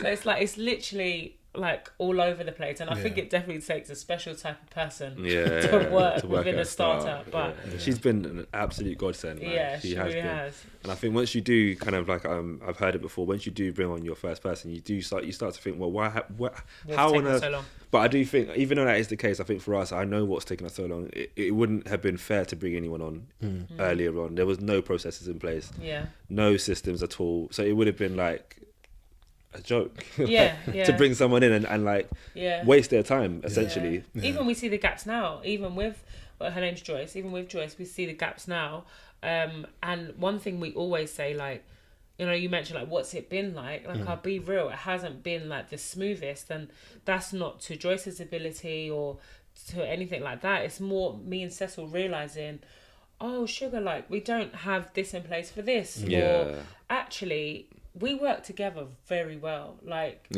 we kind of like the same things when it comes to like a piece of work and all that stuff. So we can do something without the other one, and the other one can come and be like, yeah, that looks pretty good. Maybe just change that a little bit, but that's pretty fine. What the hell are we doing? We don't know. But we both just have this like alignment of stuff. So to bring someone in and expect them to understand that when you guys don't even understand has been like quite challenging, hasn't it? It has. I've genuinely liked how we've approached it. Every single time I was going to say any time, but I say every single time, because it has happened often when something has kind of gone wrong. Not wrong like crazy wrong, but like where maybe something work has been done but not to a certain way, or something's been missed at the very early stages of having Joyce on. It was like why is that happening, and it's like we did that for a few days, and I think I give us grace. Like we very quickly caught ourselves and was like, if anything is going wrong, it's our fault. Quickly. And I think going back to what I said earlier, everything when there's growth in the business, it's because there's been growth in us. So we sit down and like kind of outside the business but still talking about business, and like what can we do, like I remember the other day we were like, let's actually not be too hard on ourselves. We've literally become overnight managers. Like you said, we've not had managerial roles in the past, so all of a sudden you're just some sort of like overnight manager. Managing teams is a huge skill, which is why you have managers in place and they're on certain salaries, right? So we just had to like look, like you can't just expect to have someone come on and it be smooth sailing. They need guidance, and if you're not equipped to guide that person, start equipping yourself. So we start to like kind of like research and just kind of like learn, like teach ourselves like people skills. It sounds crazy. But like, what is the best way to go about developing this person and giving constructive criticism, for example, when like, and flipping it even to us, flipping it, what can we be doing? Like, what is it that, like, the question we ask a lot now in our meetings is like, what support can we give you to make sure you can do X, Y, and Z, instead of just, because we used to be like, can you go and do this? And it's like, so now it's like, can you go and do this? And then before is there anything that we can potentially do to help? Like, small things like that. And I think that's stuff that we're not accustomed to. I didn't have to do in my last role. I didn't listen. I woke 9 o'clock. I get in. Yeah. I do my tasks. I leave. You pay me. Simple. Yeah. So even working remote as well, because we do work remote a lot. I think we value the FaceTime we have as a team, because we realise how much it is needed. Yeah, everyone loves working remote, but really and truly, I feel like to build that team culture, you need to be together. And I think that's stuff like that we're learning, because me and Cess live together, so we don't ever have to be intentional of meeting up to work. We're like, we'll eat dinner and talk about work if we really needed to. Like, we're just there. So understanding that she's not here, so, you know, how can we make that process like easy for her? And we take that on even with our freelancers. Like, any freelancers we work with, I think sometimes they're a bit like, okay guys, like, this is a bit much. But don't you think, like, sometimes they're a bit like, yeah, like, okay, I know what I'm doing, it's fine. But not like in a mean way, but as in, like, I feel like we're really like, are you okay? Anything else we can give you? And they're just like, no, it's simple, guys. Like, we got it. You give me a brief. You've done this. You've done that. Like, I don't need anything. But I think we're just, like, really strong on, like, we know what it's like to be on their side. I think that's just really important for us to 100% help them. Yeah. You made a point that brings me very nicely onto segues us very nicely onto my, I don't want to say final kind of segment of questions, if you like, but and that is around, look, we've at the moment I've shied away from the fact of guys, you are a married couple working together in business, right? I know, right? For some people, that's straight divorce. Right. There's been times. There has been times, man. You guys are sat here, you're smiling in front of me, you look happy, so listen, we've made it. There's definitely been times. Definitely been times, man. I remember my first ever guest on the show, actually, Casey, he made a quote that he said was, you've won every battle that you face because you're still here, right? And so, guys, despite there's been times, you're still here, right? Facts. So you made the point about kind of sitting down at dinner sometimes, and obviously you can speak about work if you need to. Yeah. This part here, I want you guys to kind of speak to other couples, married couples who are maybe thinking about going into business, are in business, and really just speak to them. So the first question is, how do you separate work and personal? Do you separate work and personal? Do you know, we do. Maybe not the best, depends on what's going on in life and what's going on in business. Then we real. Like, if personal is a lot, then business comes into personal a lot, because because me and Cecil are the founders and do, like, make so much of the big decisions. I think naturally, like, for example, I've had quite a few health issues this year, and I've been, like, out of play. I've been in hospital. So I know, like, Cess will come and see me, and yes, obviously he cares about his wife. He wants to make sure I'm okay, but shit needs to get done. So it is a bit like, sorry, babe, but we've got a shoot coming up. Did you, like, or whatever? So, like, in certain cases, I feel that that's when it happens. It's not when business is hard. It's when personal is hard that business comes into personal, because we have to have uncomfortable conversations about stuff. Yeah. Those types of things. But I think we've struggled. Yeah. We do struggle even now. Like, 100%. We find ourselves like, with being too much business, not enough husband and wife, like, I think we've had to put some serious boundaries in place. What do they look like? So, like, for example, one thing that we like to do is, it'll be like, this is a business partner question. Or this is a business question. Like, literally be that intentional. Yeah. Or, like, this husband-wife moment. Like, so then you know who should come to this conversation. Because Cilla and Cess, husband and wife, and Cilla and Cess, business partners, are very different people. So things like that. Even in our day, we have in our calendar between 4 to 6. We generally try not to talk about work. That's our time with the boys. When the kids are home. Yeah, so then that's like our time as a family. Yeah. Because to be fair, I was going to ask as well, obviously, about the boys and how you're making sure you're present for them as well, right? Yeah.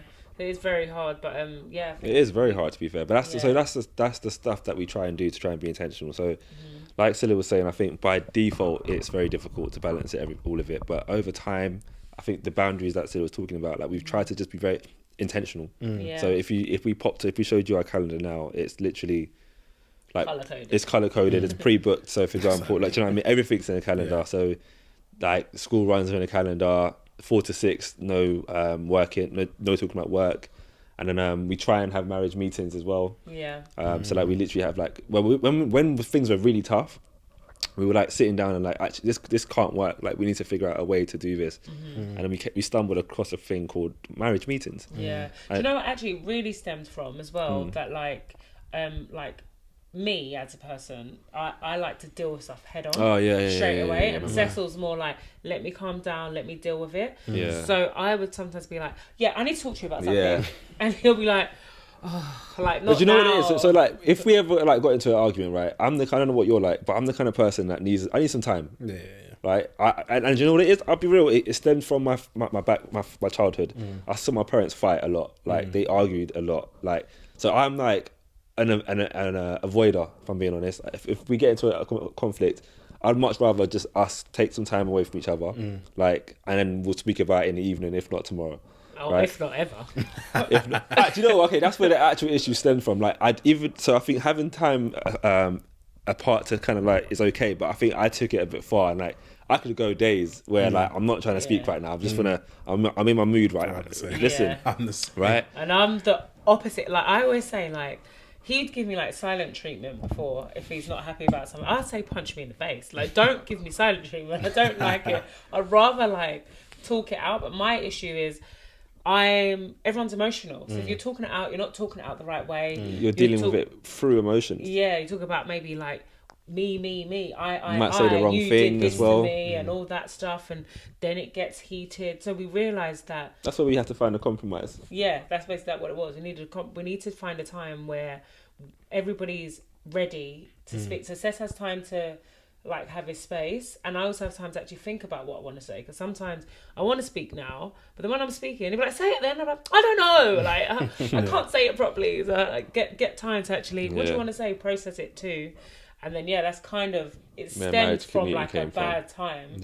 And then that's when marriage meeting was born. And I think then now it's like it's talking. It's sometimes a date. Sometimes it's just like watch TV together, like have a drink on the sofa. But it's like it's meant to be Cilla and Cess time, like a safe space. Like everyone knows. So I feel like if you are, say for example, you're getting from work and the missus just jumps onto you about something, you're gonna go into defense mode instantly. And that was me. Like it doesn't matter what you like. Even if what you're saying is correct, you just attacked me. Like I wasn't ready for this, so hands are up. I'm like I'm in defense mode. So the marriage meeting was basically meant to be a case where we can both come together and no one has to be in defense mode. Everyone leave ego at the door. That was the thing. Leave ego at the door. So how effective is that though? When you, while I appreciate that's more of a husband and wife moment. How effective is that when you've got, let's say, you've had a husband and wife argument. Something's going on work-wise that needs dealing with. You need to bring your heads together to come to a solution. Like, how is that resolved? It's very toxic, but we do that very well. It's very scary. Like, sometimes, like, we're not so bad now, though. But back in the day, like, we are not talking to each other at all. But we're on meetings. We'll do work. We'll sit down. We'll do the work. We'll be on calls together, we'll be kiki, laughing, and as soon as the call ends, you press that red button. We don't talk again. We don't talk to each other. But do you know what as well? Do you know what we have? We have group chats. So we have a business group chat. So that's our business chat. We have like a marriage meeting group chat, and then we have like just Cilla and Cilla, like normal WhatsApp chat. that is when we're cool, we're loving. Whenever we go into actually now we're actually better because we use it all the time. We use it all the time now. The business one is strictly all business. So at that time, if there is any reason we're not cool, it'd be like at 10 o'clock, can we sit down for 10 minutes because we need to sort out X. And at that point, we both know we're going in for business. Yeah. Let's sort the business out. Yeah. And then, like even so much so in there, we don't call each other like love, babe, can't. Like, it's just strictly business. Business partner, I need it. Yeah, literally. But then in our personal chats, it's like that's when. It's trying because if you think about it, you're speaking to the same person, so there's no. You don't even need to have those things. Yeah, but if you're being that intentional, it kind of like helps your brain register. Like if like what is happening at that point, I'm dealing with. If Cilla messaged me, and if I see a notification and it's Creates UK, I know this is a business conversation. I know to leave my ego at the door. This is just straight work. Same again. If she married, if it's in a marriage meet, like marriage meeting's more like if there's a challenge that we want to talk about. Yeah. So if it's like we've had an argument or something, and maybe like for example, me sometimes I can't get my words out, so I might write the long paragraphs in marriage meeting, and then that will go into marriage meeting. So it's like it just allows you, I think, for your brain to process it because we wear so many different hats. Yeah. So I think for us, we kind of. Some people might hear this and be like, "That's extra," and that sounds crazy. But don't want any part of it. It's what works for you guys, exactly. Right? Yeah, and I think what that was actually going to be my answer to your question, to long-winded, basically. When you said, "What would be your advice to other couples?" Yeah, I would say is to not take anyone's advice. That's going to be my answer. No, you have to. I feel like because I think so many people, especially in the black community, everyone does things according to some imaginary handbook. Everyone does it. Oh yeah, but so and so does it this way, or so and so bought a house in this area, so I'm going to go and buy a house in this, or so and so went into this role because he said, that's when your marriage will end. I'm telling you, like what works for us might not work for you. Yeah, people might see how we like have our marriage and our business, be like, yeah, hell no, I would never do that. And I think it's only starting to our scenario is only starting to work because we're realizing that it doesn't have to be done how your parents did it or how your friends are doing it. Whatever works best for you, even if you explain it to someone and it sounds ludicrous, if it's working for you guys and you're happy, stick to it. And it's as simple as that. 100%. What's next, guys? What's next for the business? I see, where can I buy the merch as well? I see, I got the matching hoodies. We do need to sell them, don't we? What's next? I think a lot of things is coming next for Creates. Like I said earlier, I feel like we was building an agency that I thought about 10 years ago. The landscape's changed completely. Yeah. So we're looking like we've got so many different parts of it. We're breaking it up basically. We're making it relevant to where the landscape is today. Now. So we're launching quite a few different things. So definitely look out for that on our socials. We're building our team. Yeah. We're still growing. We're still even going through that journey of what that needs to look like. Obviously, we've got Joyce in house, and Joyce is like our social media / account manager. But like as time goes on, we might realizing who we need to fill the gaps, and I think just going with the flow, really, aren't we? Literally, it's a never ending thing. I feel like our brains are always trying to think because, like you said, the agency that we kind of have now is what we wanted. Well, still 10 years ago, say. Do you know what I mean? Yeah. So, and the landscape of marketing, social media, content, strategy, it's all changing. Yeah. So, like Cilla said, like we've as of recently, our services haven't changed. We've just adapted them to suit the needs of the market that we're in. All right, cool. So, final couple questions. What? I know we touched on kind of for married couples, but for aspiring entrepreneurs generally, what would one piece of advice be to them? Oh. Mine would be a very vague one, but it would be to think bigger. Interesting. Yeah, think bigger. Whatever you're thinking of doing, times it by 10. Just like mindset wise, if you're already thinking it, it's possible. So like go out there and do it. And if you don't know how to do it, like this whole, like your network is your net worth. Very cliche, I know, but I've read a book actually, thanks to Mass, who's the founder of Translate Culture, another agency. It's called KPI, Key People of Influence, or Key Person of Influence, whatever it is. And he talks, I forgot the author's name there, but he mentions... It's Daniel Priestley, I think? Is it? I completely forgot. Maybe. But he talks about your network and all that stuff. He's like, it's a fancy term, but essentially, if you have an idea that pops into your head, like let's say for example, with the pod, this was an idea, and before you, it's now this amazing setup you've got going on right now, right? Appreciate that. Like, let's say you had no idea where to start, right? And everyone's saying your network is your network. Essentially, what he says is, if you don't know how to start a pod, can you pick up your phone and call 3 people that just might be able to steer you in the right direction, not help you build the pod, not help you come up with a name, not help you buy the equipment, not help you. It could just be someone that could just even just have an encouraging conversation with you. That's your network. And I think for a very, very, very, very, very long time, it's taken me like ages to understand that that's all your network is. For me, when I've ever heard of that, it's like, all right, cool. You want to build an agency. In my network, I need to have someone that has an agency and is doing very well at it, so I can speak to that person, so she can tell me how to do exactly this. But it could be a case of like, I just call you and I tell you, and you're like, bro, I ain't got a clue. But my boy that I work with, he's got some, and then it just filters through from there. I feel like if you can, get out of your head early that entrepreneurship is a lonely ride, because it is 100%. I get it, but it doesn't have to be. It really doesn't have to be. What you just said is very mad, because that rang true for me on Saturday. We were celebrating my dad's birthday, and basically my cousin actually was walking around going, well, we were just talking actually, catching up. I hadn't spoken to her in a little while. And she was like, oh, her son is he's studying architecture, looking for, because apparently they have to do 2 years of work experience, right? And exactly what you just said there is basically what happened. I was like, you know what? My boy's brother is an architect. That's it. I can put you in touch. Actually, hold on. Auntie Tonia's an architect as well, or was an architect as well. I'm sure she's got the So yeah, 100%. 100%. I second what you're saying there. 100%. It's a powerful thing, man. Yeah, 100%. I'd probably say for me, 2 things. I'd probably say your mindset, as I keep saying, like, it's so important. Because literally nobody's gonna come and save you. So you need to make sure that you understand how to regulate your own emotions. You know what environments like fuel you, like all of those things. You need to understand yourself very well, because entrepreneurship is so up and down. Even now at this stage, that yes, we've got consistent income, yes, we've made a good amount of money, but then the next problem, we're at 6 figures now, then the 7 figures problems come, the 8 figures, but they will keep coming. So you can't run away from the challenges and the problems, but how you deal with them is very important. And I think it's your mindset that helps you with that. So I think that's very important. And the second one I'd probably say is document it. I feel like people don't do that enough. Like, you blink, like as in whether that's filming it and capturing it, whether that's writing it down.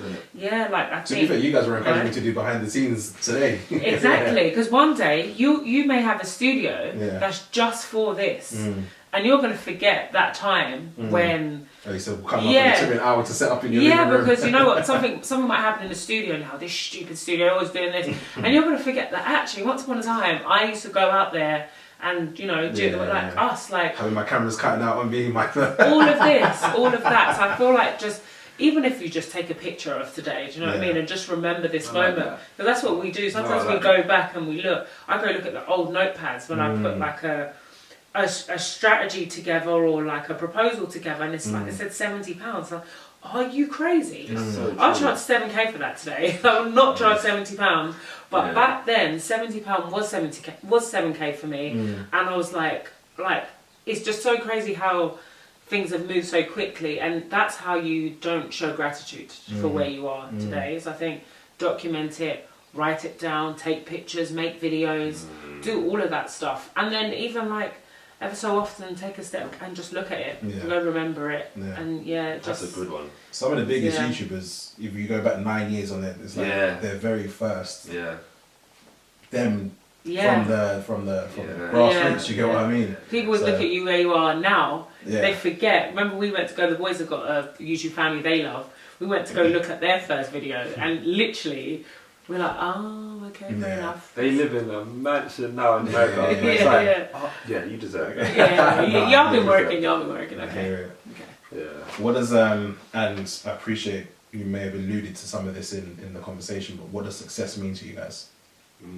We haven't actually like sat down and defined it. We constantly do it. But it changes a lot for us as well, doesn't it? I don't know about success, but we speak about our rich life a lot. What does our rich life look like? Which is basically a success to us. Yeah. And that's because rich. When I say rich as well, I don't know. Does it mean money?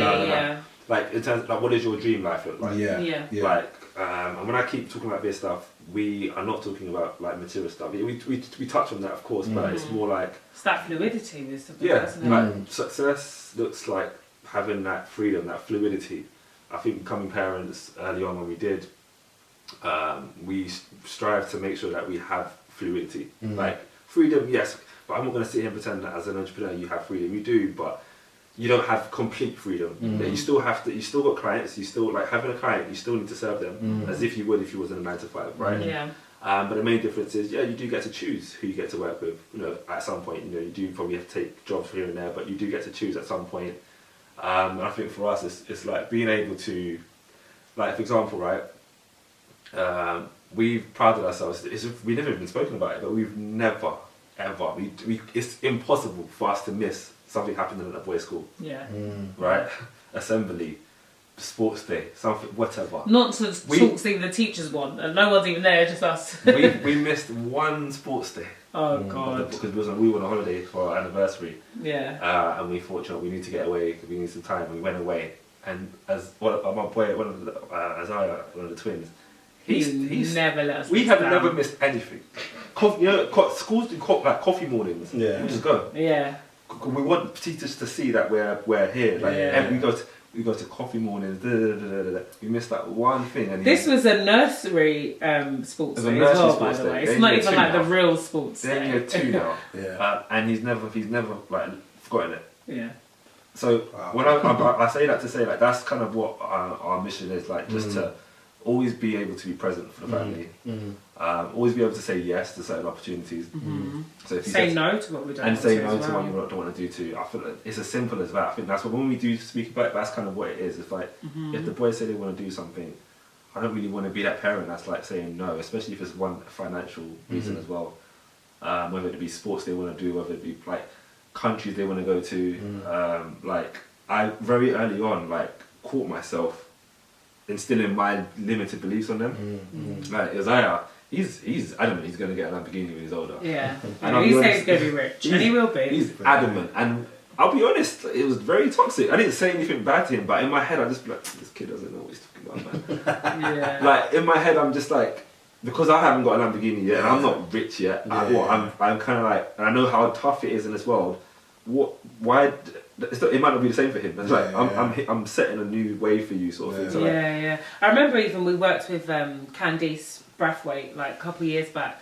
I remember it was even like from her that I really like. Oh yeah, like deep text. She was like, your kids, like they're gonna say your dreams for you. They'll say their dreams. Yeah. So, like don't shrink it. Don't put your like adult self and your like say limited beliefs to shrink what they want to say, because they haven't got that. They've got that naivety. They're just going to say it. Yeah. And I think, like, I'm so thankful that that's what our boys do. Thankful. They say certain things. It's very spiritual when they speak. Like I know they're kids. I know everyone loves their kids. Like, when the kids speak, it's very spiritual when they say certain things, because you have to understand they've not been beaten down by the world yet. Their mind is very much unfiltered. Like they say to, if they said to me, like they would ask, like, well, why don't we have a Lamborghini?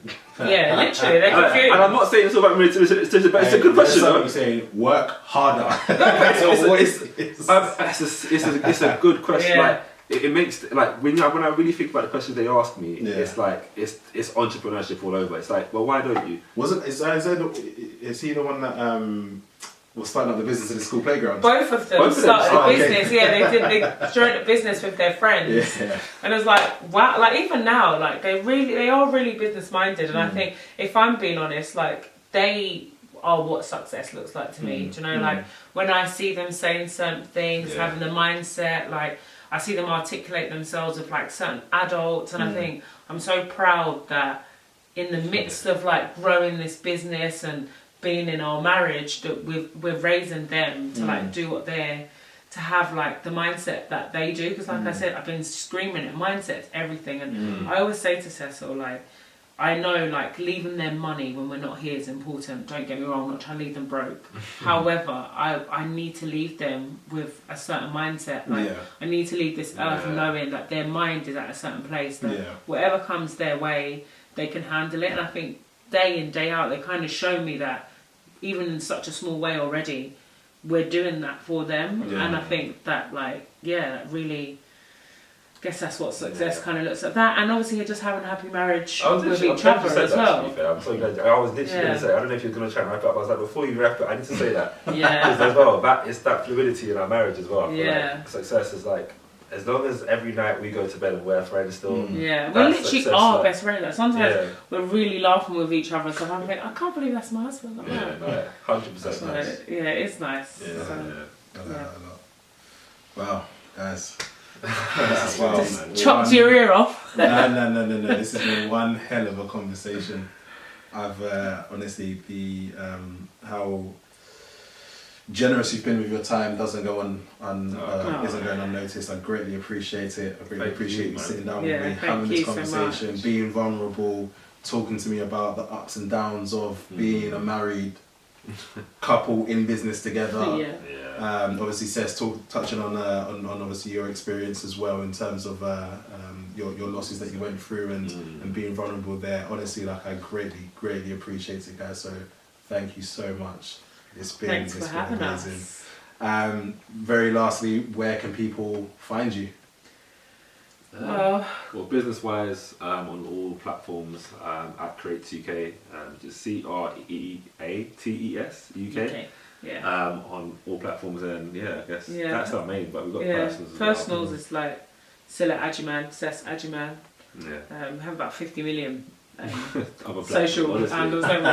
We've got to start condensing. That's the main ones to find us at. But no, brilliant. No, thank you so much, guys, and I look forward to seeing the continued success of Creates UK and the continued blossoming of your marriage and your relationship as well, and seeing the boys grow into fine young men that they are and will continue to be. So, guys, you're doing an amazing job. Thank you, man.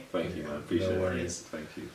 Wow, guys, that was an episode. Wow, that was an episode. Oh my days! Wow. Yes, of course.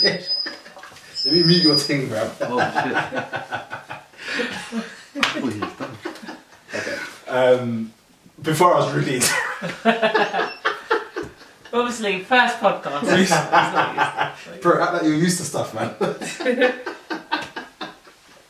I'm joking. Guys, wow, that was an episode and a half. If you liked it, which if you didn't, I don't know what's wrong with you. I know you did. So make sure you show that you did by liking the video, please. Go check these guys out and what they're doing. Obviously, they've gone through the services as well. If you need any of that stuff, check them out, please. These guys are amazing people and amazing at what they do. People, thank you for rocking with us. This has been the Blackprint. I've been your host, Bainey, and I'll catch you on the next one. Peace.